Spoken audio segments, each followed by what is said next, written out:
नमस्कार मित्रों, मैं विकास वर्धन आज पुनः आप लोगों के समक्ष एक नई कहानी लेकर उपस्थित हुआ हूँ। कहानी तो बहुत पुरानी है, लेकिन इसकी प्रासंगिकता सर्वकालीन है। इसकी प्रासंगिकता कभी खत्म नहीं हो सकती, इसलिए हम यह कह सकते हैं कि कहानी नित्य है। नहीं, घटना पुरानी है, लेकिन कहानी नित्य है। एक ऋषि हुआ करते थे श्वेत केतु। श्वेत केतु जब गुरुकुल से विद्या प्राप्त करके अपने घर वापस गए अपने पिता के पास, पिता ने उनसे पूछा कि क्या क्या सीख कर आए हो गुरुकुल में।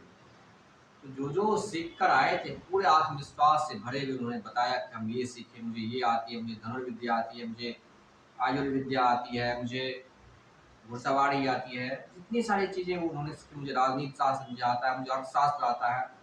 जो जो विद्या उन्होंने सीखी थी सारे पूरे आत्मविश्वास से उन्होंने बताया।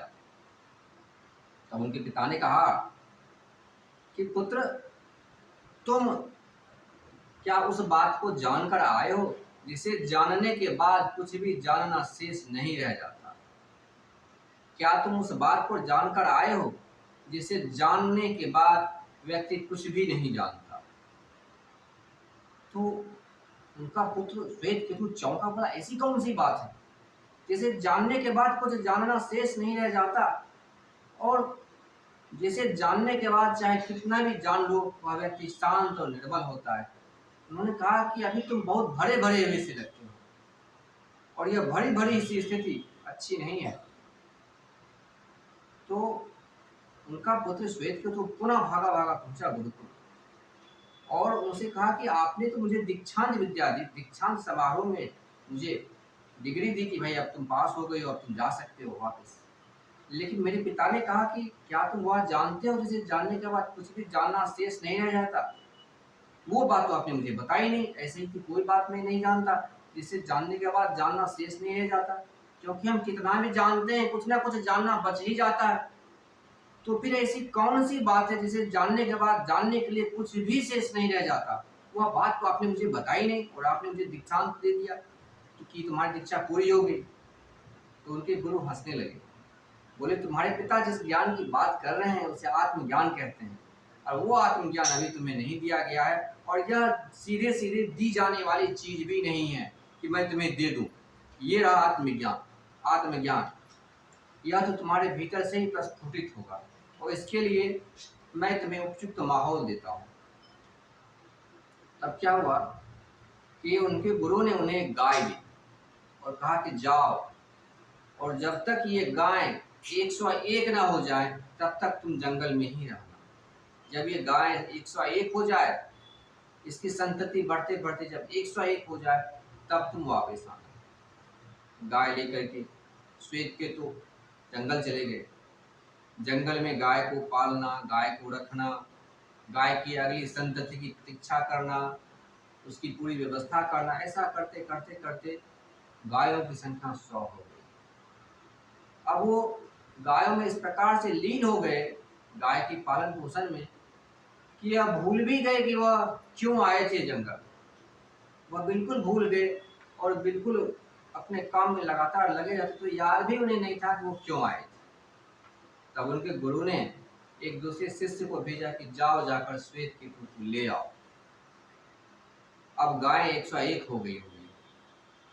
तो वहां जाकर जब गायों की गिनती करके वह शिष्य ने देखा कि गायों की संख्या तो 100 है, अभी 101 नहीं हुई। वह वापिस आए और बताया कि गायों की संख्या भी तभी 100 है, आपने कहा था कि 101 हो जाए तब। उन्होंने कहा कि गायों की संख्या 101 हो गई, क्योंकि गाय को पालने वाला जो श्वेत केतु है वह भी अब एक गाय ही बन चुका है, अब वह श्वेत केतु नहीं है। जाओ अब उसे ले आओ। तब जाकर उसे श्वेत केतु को कहा कि श्वेत केतु, गुरुदेव बुला रहे हैं, तो तुम्हारी गायों की संख्या 101 हो गई। श्वेत केतु ने कहा कौन सी गाय, कौन बुला रहे हैं? अब श्वेत केतु को कुछ स्मरण ही ना था, क्योंकि जब इतने वर्ष जंगल में श्वेत केतु रहा तो बात करने के लिए उसके पास कोई भी ना था। जब बात करने के लिए कोई ना था तो भाषा की आवश्यकता कम हो गई, ना कि बराबर हो गई। जानवरों से तो बात करने के लिए भाषा की आवश्यकता नहीं पड़ती। जब भाषा की आवश्यकता नहीं रह गई तो जितने भी स्मृति होती है वो सब शब्द में ही निहित होती है। तो उसकी स्मृति भी गिरने लग गई। अब उसे कुछ याद भी ना था कि बात क्या है। अक्सर आपने देखा होगा कि जो लोग बहुत ही शांत प्रकृति के हो जाते हैं, उन्हें बहुत सारी बातें याद भी नहीं रह जाती है, क्योंकि याददाश्त भी भाषा के अंतर्गत ही होती है। अगर भाषा गिर जाए तो स्मृति कहाँ रह जाएगी। उसे स्मृति भी ना थी।